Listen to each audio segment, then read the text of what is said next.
السلام علیکم ورحمۃ اللہ وبرکاتہ ان الحمد للہ رب العالمین والعاقبۃ للمتقین والصلاة والسلام علی سید الانبیاء والمرسلین نبینا محمد وعلی آلہ واصحابہ ومن تبعہم بإحسان الی یوم الدین الحمد للہ الذی ہدانا لہذا وما كنا لنہتدی لولا ان ہدانا اللہ رب اشرح لي صدري ويسر لي أمري واحلل عقدة من لساني يفقهوا قولي اللهم انفعنا بما علمتنا وعلمنا ما ينفعنا وزدنا علما۔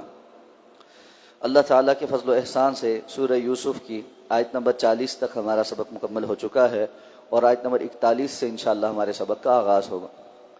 اعوذ باللہ من الشیطان الرجیم، بسم اللہ الرحمن الرحیم۔ یا صاحبی السجن اما احدکما فیسقی ربہ خمرا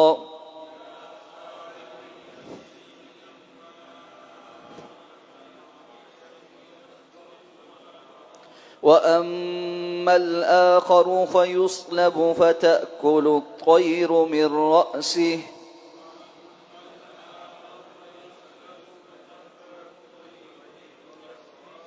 قضي الأمر الذي فيه تستفتيان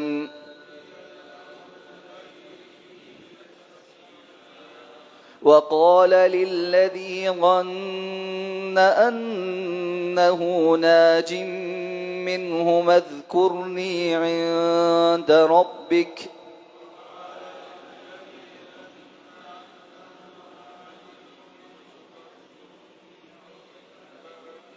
فأنساه الشيطان ذكر ربه فلبث في السجن بضع سنين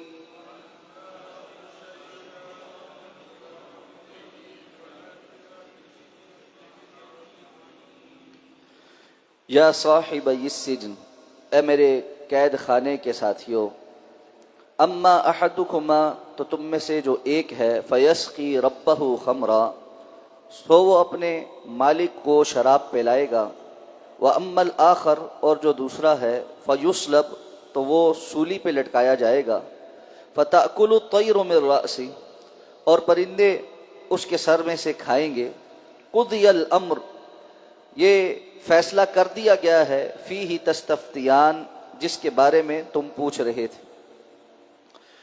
وقال، اور اس نے کہا، للذی، اس سے، ظن انہ ناج منہما، کہ جس کے متعلق اس نے سمجھا کہ وہ ان دونوں میں سے نجات پائے گا، اذکرنی عند ربک، میرا ذکر اپنے مالک کے پاس کرنا، فانساہ الشیطان ذکر ربہ، تو شیطان نے اسے اس کے مالک کے پاس ذکر کرنا بھلا دیا، فلبث فی السجن بضع سنین، تو وہ کئی سال قید خانے میں رہا۔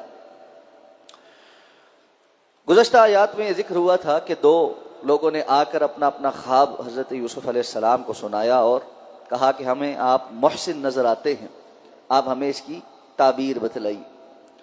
یوسف علیہ السلام نے ان کو کہا کہ کھانا آنے سے قبل میں تمہیں اس کی تعبیر تو بتلا دوں گا، اور جو علم اللہ نے مجھے عطا فرمایا ہے اس کی مطابقت میں تمہیں چند باتیں بتانا چاہتا ہوں۔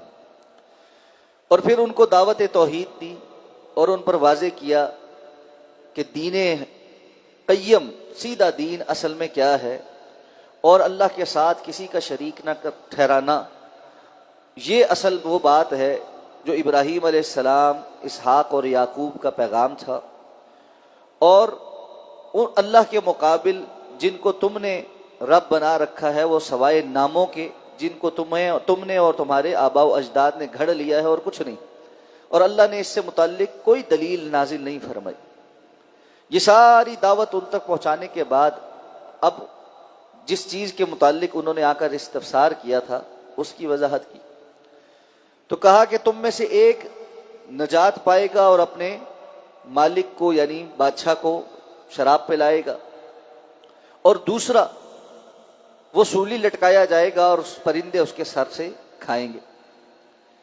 اب یہ تعبیر بڑی واضح ہے، کیونکہ ایک نے کہا تھا کہ میں دیکھتا ہوں میں شراب نہ چھوڑ رہا ہوں، اور دوسرے نے کہا میں سر پر روٹی اٹھائے ہوئے اور اس میں سے پرندے کھا رہے. تو ان دونوں کی تعبیر کر دی. یہاں مفسرین نے اس بات کی طرف اشارہ کیا ہے کہ جس کی نجات پانے کی خبر تھی وہ پہلے سنائی، اور جو غمگین خبر تھی وہ بعد میں سنائی. اس سے یہ اسلوب پتہ لگتا ہے کہ خوشخبری پہلے سنانی چاہیے اور غمی کی خبر بعد میں سنانی چاہیے، کہ بہرحال انسان کو خوشخبری اچھی لگتی ہے اور تکلیف کا جو اظہار ہے وہ اچھا نہیں لگتا. تو حضرت یوسف علیہ السلام نے ان دونوں کو یہ بات بیان کرنے کے ساتھ کہا قضی الامر الذی فیہ تستفتیان، جس معاملے میں تم دونوں سوال کرتے تھے اب وہ طے ہو چکا ہے. بظاہر ایسا معلوم ہوتا ہے کہ شاید ان دونوں میں سے کسی نے اس تعبیر کا انکار کیا ہو، یا زیادہ قرین از قیاس ایسے ہی ہے کہ جس نے سولی چڑھنا تھا اس نے کہا ہو کہ نہیں نہیں ایسا نہیں ہوگا، کچھ بات چیت اس نے آگے سے کی ہو. تو اس کے جواب میں انہوں نے کہا کہ اب تو یہ فیصلہ ہو چکا. بعض مفسرین نے یہ بات کہی ہے لیکن اس کی کوئی دلیل نہیں پتہ چلتی کہ ان میں سے یہ جو سولی پر چڑھنے والا بندہ تھا اصل میں اس کو خواب نظر نہیں آیا تھا، بلکہ اس نے جھوٹا خواب بیان کر دیا تھا.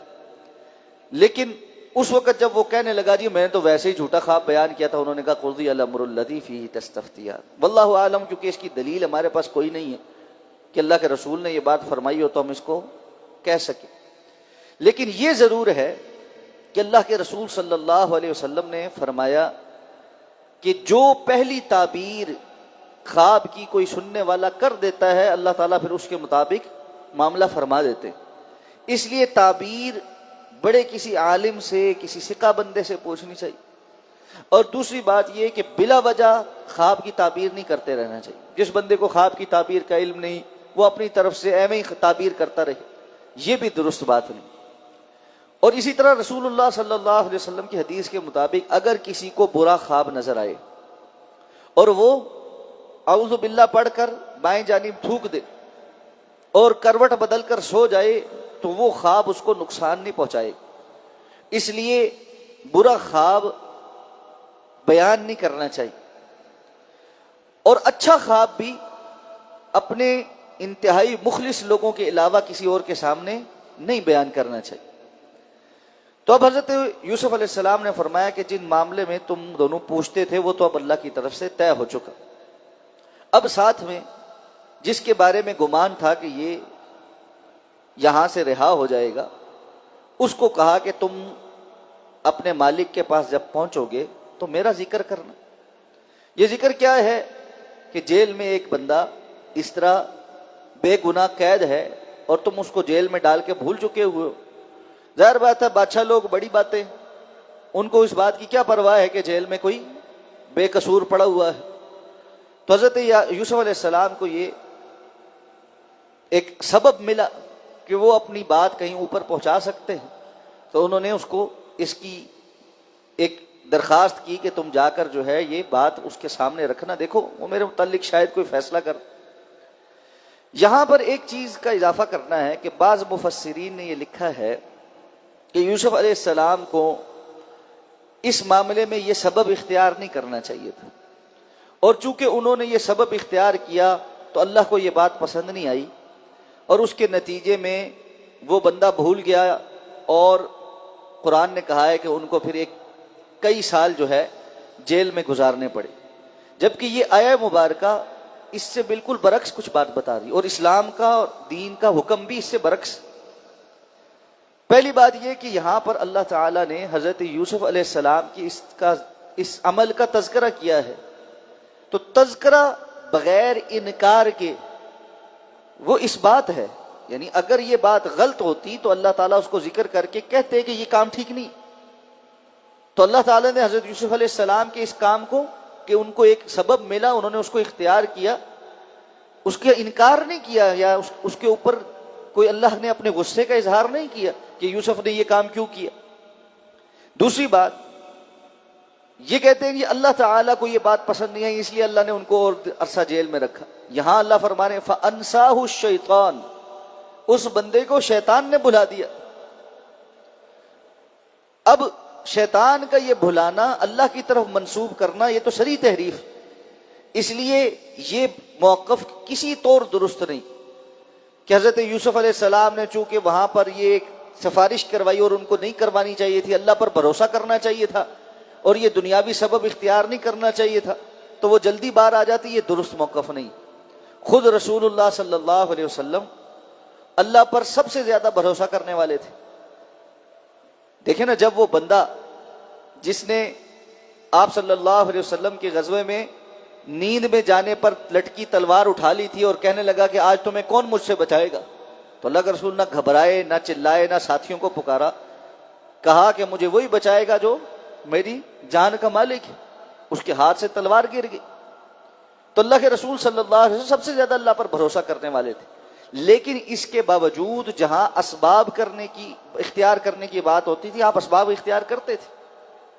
جتنے غزوات ہیں یہ سارے اسباب ہی ہیں نا, وگرنہ بیٹھ کر اللہ کے رسول دعا مانگتے, بدعا مانگتے کفار کے لیے تو بات ختم ہو جاتی. لیکن میدانوں میں اترے. اسی طرح جب اللہ کے رسول صلی اللہ علیہ وسلم طائف گئے دعوت دینے کے لیے, اور وہاں طائف والوں نے بڑا برا سلوک کیا اور پتھر مار مار کے لہو لہان کر دیا, تو آپ صلی اللہ علیہ وسلم جب مکۃ المکرمہ کے قریب پہنچے تو آپ کو یہ خیال آیا کہ اب جب طائف والوں نے میرے ساتھ یہ سلوک کیا ہے, اس کو اگر مشرکین مکہ نے دیکھا تو ممکن ہے کہ وہ بھی جسارت کرے کہ وہ میرے ساتھ اس طرح کا معاملہ کریں. اس لیے بہتر یہ ہے کہ مکہ میں داخل ہونے سے پہلے کسی کی امان حاصل کی جائے. اور عربوں کے ہاں یہ طریقہ کار تھا کہ اگر کوئی بندہ کسی بڑے سردار کی امان میں آ جاتا تھا تو اس سردار کا قبیلہ اور اس کے جو حلیف قبیلے ہوتے تھے وہ سارے اس امان کا بڑا پاسداری کرتے تھے. تو اللہ کے رسول صلی اللہ علیہ وسلم نے مختلف سرداروں کو پیغام بھجوائے تو بعض نے انکار کر دیا. تو مطعم بن عدی جو تھا نا, وہ ایک مکہ کا بڑا سردار تھا, اس کے بیٹے بھی بڑے جوان تھے, بعض نے کہا 10 سے زیادہ اس کے بیٹے تھے. جب اس کو رسول اللہ صلی اللہ علیہ وسلم کا پیغام ملا, حالانکہ وہ کافر تھا, تو اس نے اللہ کے رسول صلی اللہ علیہ وسلم کو امان دی اور خود بھی اسلحہ پہن کر اپنے بیٹوں کو بھی پورے جنگی ساز و سامان سے تیار کر کے رسول اللہ صلی اللہ علیہ وسلم کو لے کر مکہ میں داخل ہوا اور کہا کہ میں نے محمد بن عبداللہ کو امان دی ہے, اور جو کوئی بھی ان کی خلاف کچھ کام کرے گا وہ یہ جان لے کہ وہ میری امان کی خلاف ورزی کرے گا, اس لیے جو ہے نا ان کی طرف کوئی میلی آنکھ سے نہ دیکھے. اب اللہ کے رسول صلی اللہ علیہ وسلم کا دنیاوی اسباب میں سے یہ ایک بہت بڑا سبب اختیار کرنا ہے, بھی وہ بندہ کافر مشرکوں میں سے ہی ہے, لیکن اس وقت ضرورت تھی اس طرح کے کسی اقدام کے اٹھانے کی. تو موقع محل کے مطابق دنیاوی اسباب اختیار کرنا اور ان سے فائدہ اٹھانا یہ شریعت کے احکامات کے منافی بھی نہیں, اور وہ اسباب جو دنیاوی اعتبار سے واقعتاً اثر رکھتے ہیں ان کو توحید کے منافی سمجھنا یہ جہالت, یہ بالکل جہالت. جب ہم لوگوں کو یہ کہتے ہیں نا کہ جی آپ فوت شدگان کو نہ پکاریں, تو وہ کہتے ہیں جی مدد تو آپ بھی مانگتے ہیں. اچھا جی کیسے مدد مانگتے ہیں؟ دوسروں سے مدد تو آپ بھی مانگتے, کہتے ہیں جی پانی پکڑاؤ, یہ چیز پکڑا دو, وہ چیز پکڑا دو. اب یہاں فرق کیا ہے؟ اللہ رب العزت نے سبب اور اسباب کی دنیا میں جہاں اسباب کارگر ہیں وہاں پر ان اسباب کو اختیار کرنا یا کسی کو پکار لینا اور اس سے وہ مدد حاصل کرنا جس پر وہ قادر ہے, اس سے منع نہیں فرمائے, کیونکہ انسانی معاشرہ ایک دوسرے سے تعاون کر کے چلے گا. وتعاونوا علی البر والتقوی ولا تعاونوا علی الاثم والعدوان کا اصول دیا. تو یہ ایک جہالت ہے کہ کوئی بندہ یہ کہے کہ اگر کوئی بندہ کسی دوسرے کو جو سن رہا ہے سامنے زندہ موجود ہے یا ٹیلی فون پہ سن رہا ہے اس کو آرڈر کرتا ہے جی فلاں چیز بھیج دو, اور وہ بھیجنے پر قادر ہے. ہم فون پر آرڈر کر کے مال بک کراتے ہیں, چیزیں بک کراتے ہیں, وہ مال کے مالک جو ہے وہ اس کو بھیجتا ہے, پیمنٹ لیتا ہے.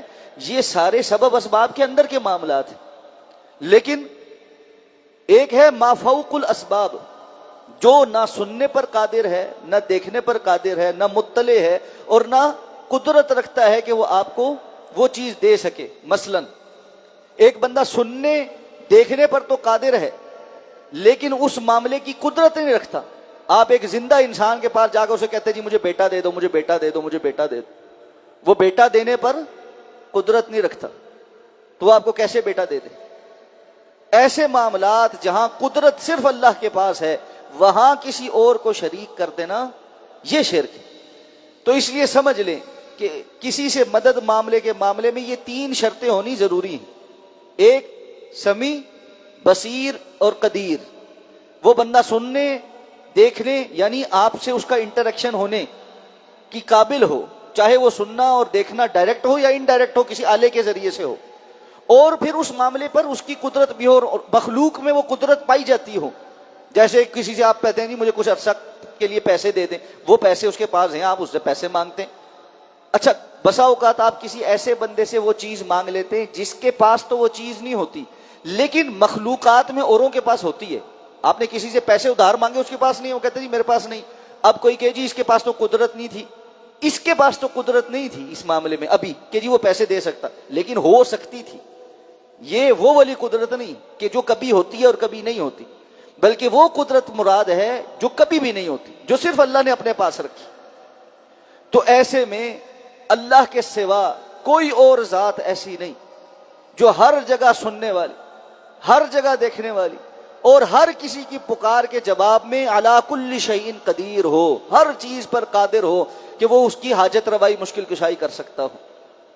تو حضرت یوسف علیہ السلام کا یہ معاملہ اور اللہ کے رسول صلی اللہ علیہ وسلم کا اسی طرح اسباب اختیار کرنا اور دیگر انبیاء کا اسباب اختیار کرنا یہ توحید کے منافی نہیں ہے. چونکہ جبیر بن مطعم کا جو ہے نا وہ مطعم بن عدی کا واقعہ آیا ہے تو اس کے بیٹے کی بھی بات سن لیں، کیونکہ اللہ کے رسول صلی اللہ علیہ وسلم کسی کا احسان نہیں رہنے دیتے. وہ جو حدیث ہے نا، اللہ کے رسول نے فرمایا میں نے ہر کسی کا احسان واپس لوٹا دیا سوائے ابو بکر کے، کہ ان کے احسانات اتنے زیادہ ہیں کہ ان کی جزا تو اللہ ہی دیں گے. یہ مطعم بن عدی کے احسان کا بدلہ آپ نے کیسے اتارا؟ غزوہ بدر میں اس کا بیٹا جبیر بن مطعم وہ جنگی قیدی بن کر مسلمانوں کے قبضے میں آئے. جب وہ آیا تو ظاہر بات ہے تمام قیدیوں سے فدیہ لے کر ان کو چھوڑا جا رہا تھا، تو اللہ کے رسول نے صحابہ کرام کو مخاطب کر کے اجازت مانگی، کیونکہ قانون تو سب کے لیے ایک ہونا چاہیے، لیکن آپ نے صحابہ سے مشورہ کر کے اجازت مانگی، اور وہ یہ تھی کہ اس کے باب مطعم بن عدی نے اس موقع پر جو بڑا سخت موقع تھا میرے ساتھ احسان کیا تھا. آج اس احسان کا بدلہ یہ ہو سکتا ہے کہ میں اس کے بیٹے کو بغیر فدیہ لیے آزاد کر دوں، کیا مجھے آپ اس کی اجازت دیتے ہیں؟ صحابہ نے خوش دلی سے اجازت دی. تو آپ نے جبیر بن مطعم کو بدر میں بغیر فدیہ لیے اس بات پر آزاد کر دیا اور کہا اگر آج اس کا باپ زندہ ہوتا اور وہ مجھ سے بدر کے تمام قیدی مشرک جو آئے ہوئے ہیں ان کے متعلق سفارش کر دیتا، میں ساروں کو چھوڑ دیتا. اس سے پتہ چلتا ہے کریم انسان اور محسن انسان، اور یہ سنت بھی ہے، وہ احسان کو کبھی نہیں بھولتا. یہ انسان کے اخلاق کے پستگی کا اور گھٹیا پن کا اظہار ہے کہ وہ اپنے محسنوں کے گریبان کو آنا شروع کر دے، جب موقع آئے تو احسان فراموشی کر دے. تو خیر ذکر اس بات کا تھا کہ حضرت یوسف علیہ السلام نے یہ سبب اختیار کیا اور یہ جائز اسباب میں سے تھا. لیکن ہوا کیا کہ اللہ رب العزت کی تقدیر کے فیصلے ہیں، وہ بندہ بھول گیا. جا کے بندہ آزاد ہوتا ہے اس کو کیا یاد رہتا ہے پیچھے کیا تھا کیا نہیں تھا. فانساہ الشیطان ذکر ربہ فلبث فی السجن بضع سنین. تو یوسف علیہ السلام نے جیل میں کئی سال گزارے. بضع کہتے ہیں عربی زبان میں 3 سے لے کر 10 تک کے اندر کی عدد کو. 10 سے زیادہ کو بضع نہیں کہتے، 3 سے کم کو بضع نہیں کہتے. 3 سے لے کر 10 کے درمیان کا جو عدد ہوتا ہے نا، 3 4 5 6 7 8 9، اس کو بضع کہتے. تو اللہ نے فرمایا وہ بضع سنین جیل میں رہے. اب کتنے ہیں؟ بعض نے 3 کہا، بعض نے 7، بعض ہمارے پاس تفصیل نہیں. صحیح کسی سند سے ہمیں رسول اللہ صلی اللہ علیہ وسلم یا قرآن سے یہ نہیں پتہ چلتا وہ کتنے سال تھے، لیکن 3 سے لے کر 10 سال کے اندر کا حصہ تھا، عرصہ تھا جو ان کو مزید جیل میں گزارنا پڑا. اس سے آگے کیا ہوا، جیل سے نکلنے کا سبب کیا بنا، وہ بھی حیران کن ہے. اس پر انشاءاللہ بات کریں گے. سبحانک اللہم و بحمدک نشہد ان لا الہ الا انت نستغفرک و نتوب الیک.